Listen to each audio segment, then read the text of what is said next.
Gee, we all knew they were going to be bad, but we didn't know they were going to be this bad. Let's talk about the disaster that was the 2023 West Coast Eagles season.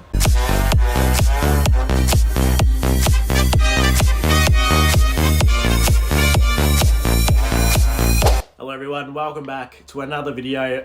This is a new series that I'm going to be doing where I'm going to go and review each AFL team's season. We're going to be starting from bottom to top, so we're going to be starting with the West Coast Eagles. I'm going to go off and say thank you everyone for the recent support in my most recent video, the Collingwood Premiership review. I really do appreciate everyone that has taken the time to watch that video. Did not expect for it to get as many views as it did, so I'm extremely humble and thank you for all that. But as always, if you guys do end up enjoying the video, make sure you drop me a like, subscribe if you're new, comment down below what you guys think of this series, and yeah, let's just get into things. The Eagles had nothing short of a season from hell. They finished bottom on the ladder with 3 wins, 20 losses, and with an average losing score of 64.4, so pretty much they were getting pumped every week. Look, let's go through some highs, go through some lows. So look, it wouldn't be too long until they got their first win. They only had to wait until round 2. They just got over the line over the GWS Giants by 19 points. Yeah, look, looking back on this, at the time, they both were pretty much predicted to finish bottom 4, so it was pretty much going to be a bottom of the table clash. But looking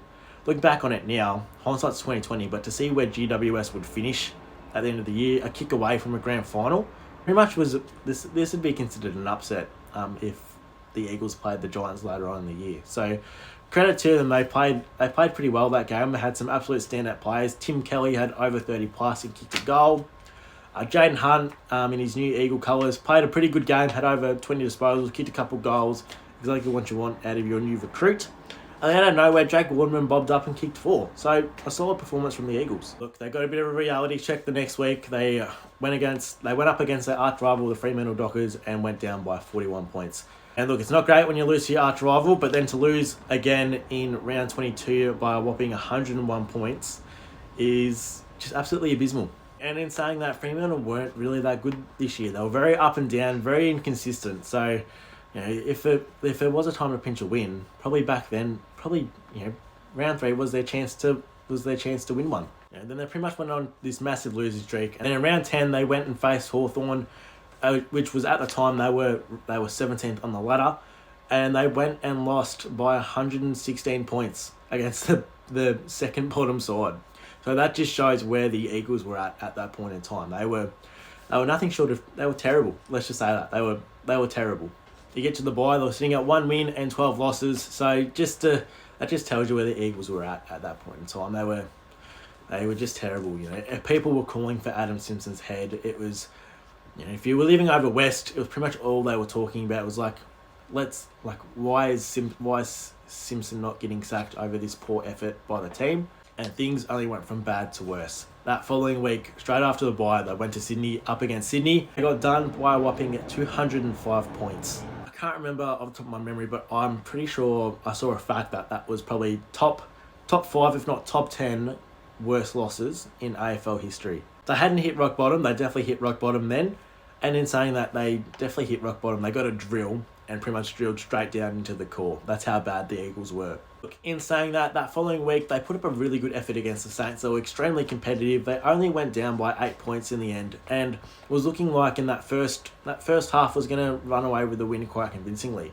But the Saints found a way to come back and just run over the top of them and secure the 4 points. But look, was a much better effort considering what they put up the week before against the Swans. And look, they lost a couple more games, but they didn't have to wait too long for their next win.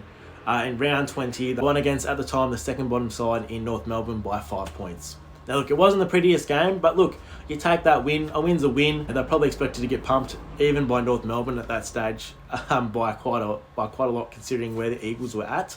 But to come home with the 4 points, amazing effort. But yeah, they were starting to be a lot more competitive in games. And that following week against Essendon, they went over to Marvel, which is usually where Essendon play their best, and they only went down by 1 point. But if you put 5 more minutes on that clock, I reckon the Eagles would have got home with the win. Essendon were pretty poor that day. They only just scraped home with the win.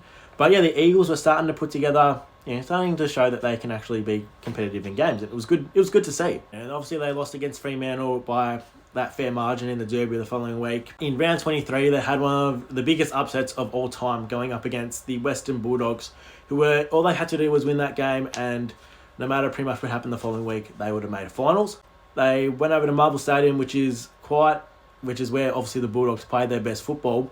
And the West Coast Eagles miraculously, somehow, found a way to get the 4 points. Yeah, one of the biggest upsets that I've ever seen. Like, I was watching this game live, and yeah, Jamie Cripps bopped up and had probably the best game of his career. Like, Tim Kelly shined all day. Like, a truly inspirational effort by the Eagles. And definitely, it literally pretty much derailed the Western Bulldogs season, because then they had to go and beat Geelong the following week, which they did. But they ended up not making finals anyway, because the Giants won against the Blues that week too. So they pretty much they stopped the Bulldogs from making the 8. Look, that following week they then went home and they got done by the Crows by 45 points. So look, a reality check going into the last game of the round, but it was a much needed one. Enough talking about that absolute terrible season. Let's talk about some highlights. Obviously you can't go past Oscar Allen, who had an amazing year for the Eagles.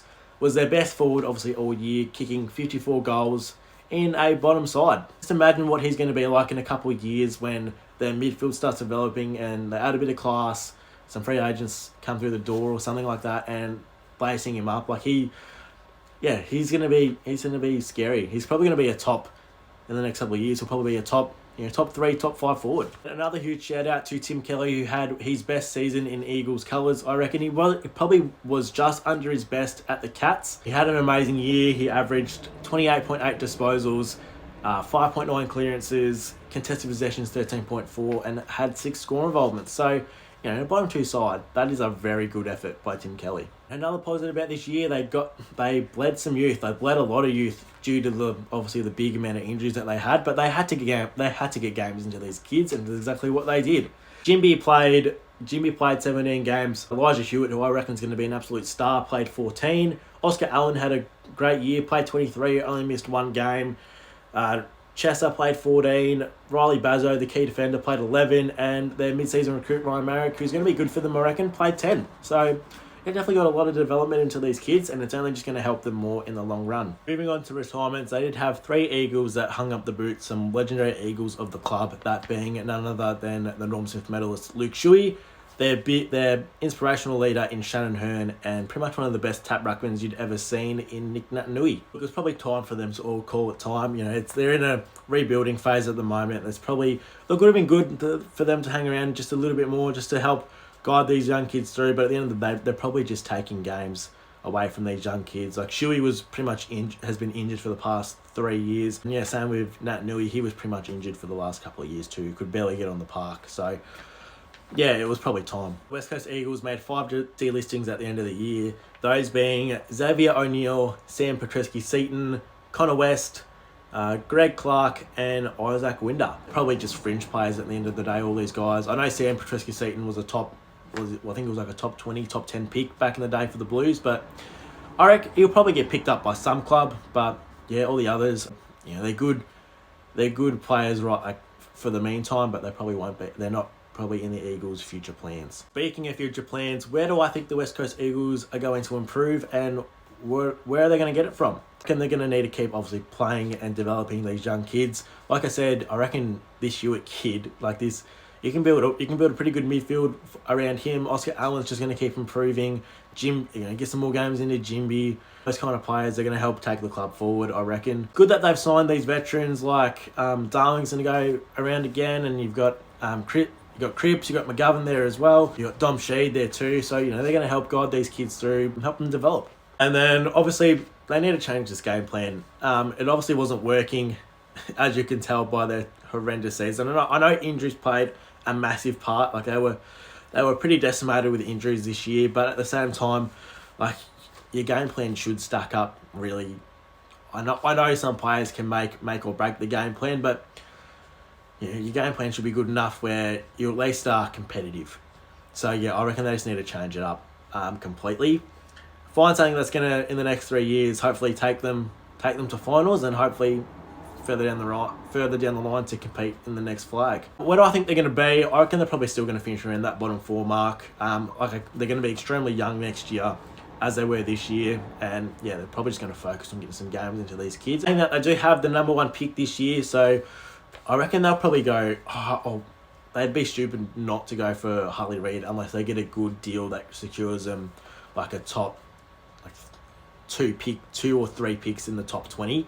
Like, you'd be stupid not to go for Harley Reid. I know there's a couple of WA boys that they've got their eyes on that are in the top 10 that they could go instead of Reid, but saying that he's gonna be a good player. So do what you do with that West Coast. But look, that is going to do my season review for the West Coast Eagles for their 2023 season. As always, if you guys did enjoy this review, make sure you comment down below what you got, your thoughts. Make sure you drop a like, subscribe, and I'll see you guys in the next video. Cheers.